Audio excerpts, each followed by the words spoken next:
Big time shot by a big time player, and in games like this, players have to make plays, and he did. So credit to them. They're 20-8 on the offensive glass. Like we couldn't overcome that, and especially when we don't shoot the ball well. So, and all that's a credit to TCU. They did a great job. Thankful for our fans who showed up, and they were great support. I thought our guys fought. We weren't always the smartest, and so we can try to correct some of that. But I thought they gave everything they had. Let's go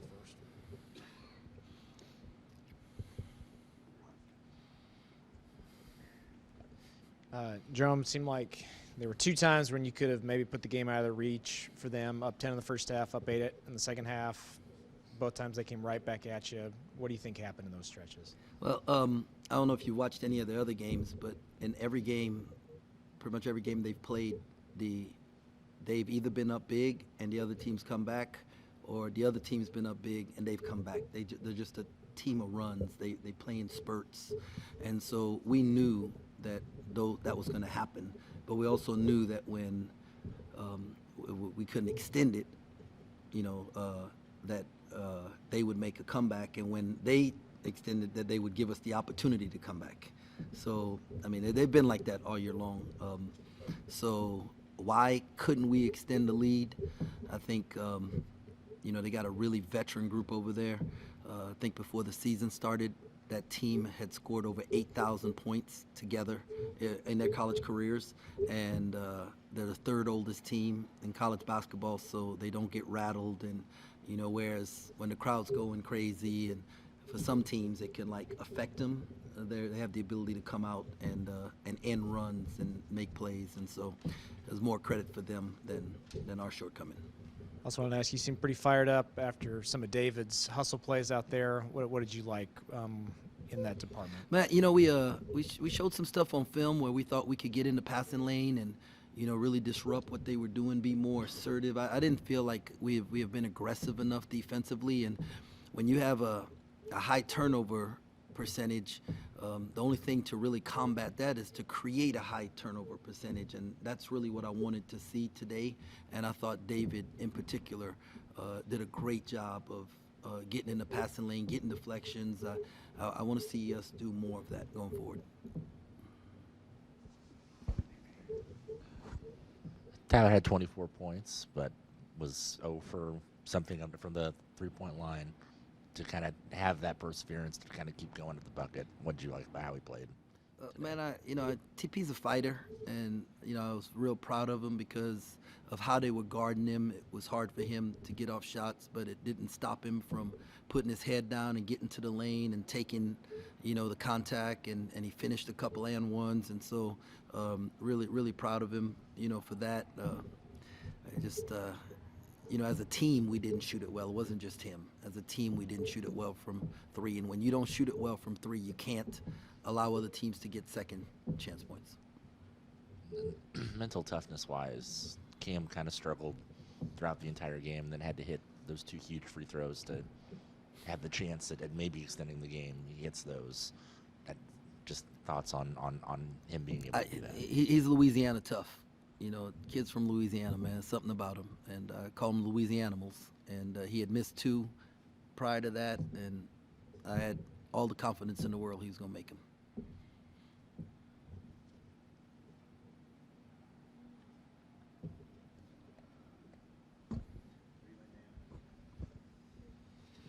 You guys have now lost 6 out of the last 7. How do you keep your guys focused and not panicking after this stretch?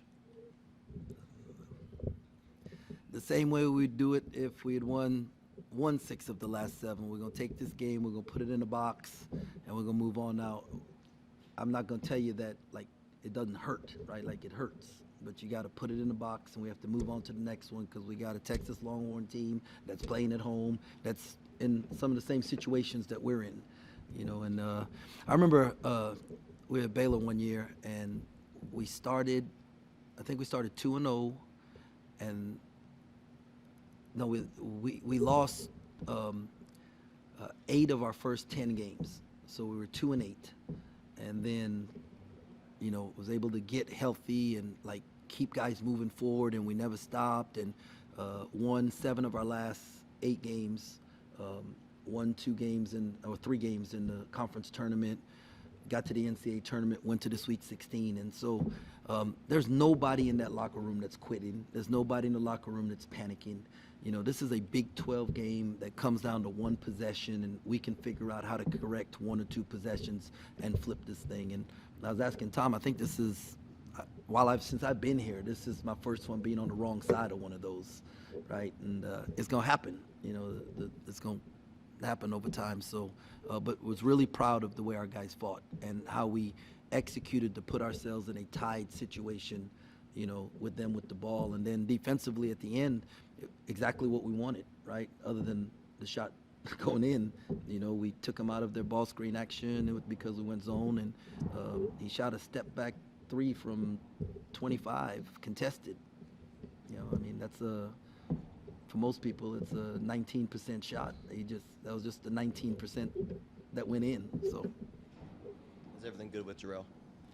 I think so. We'll see. He tweaked it pretty bad, but he was able to go in the second half. You could just tell he was not as quick, and so, try to keep Will out there more. Anything else for Coach? Coach, what can you learn from TCU's ability to get downhill and drive on the We got to be able to keep guys in front of us.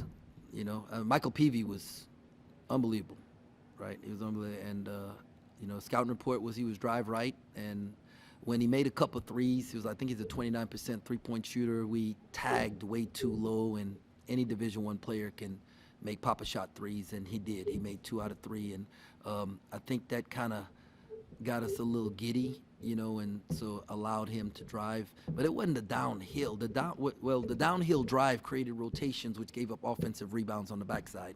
And we had a plan for the drive and the help, and then we told them exactly what needed to happen on the backside. We just didn't execute it. So if we can stop the drive, it limits rotations, right? But when a non-shooter makes a couple, sometimes it gets your guys, a little out of character because they're concerned about them making the next one.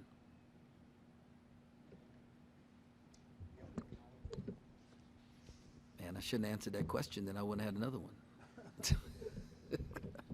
Let's go into Texas now. You've kind of had a stretch where you've had sort of the quick turnaround, but after a tough loss, would you rather just come back quickly and get back out there? Or? Yeah, I think they would. I know the players would. They'd rather just us start preparing for another game than giving the staff a couple days to, sort through this one. So I think our guys are way happier about that. How about you? I'm gonna go look at the film and I'll let you know. And what about Texas? What have you seen from them? I watch every team. I like to watch games. I'm a junkie, and so, but I can't tell you that I've really broken out. I know Dylan DeSue's playing really well. Max Asmus is an incredible player. We recruited him, and they brought back Tyrese Hunter and Dylan Mitchell, and so they're a talented team, and they've got experience, and they're playing at home. So it's going to be another Big 12 grinder, and we have to figure out a way for us to do a better job, on the little things, which turn out to be big things. Thank you, guys. Appreciate it. Thank you, Coach. Hey, thanks a lot. Go Cats.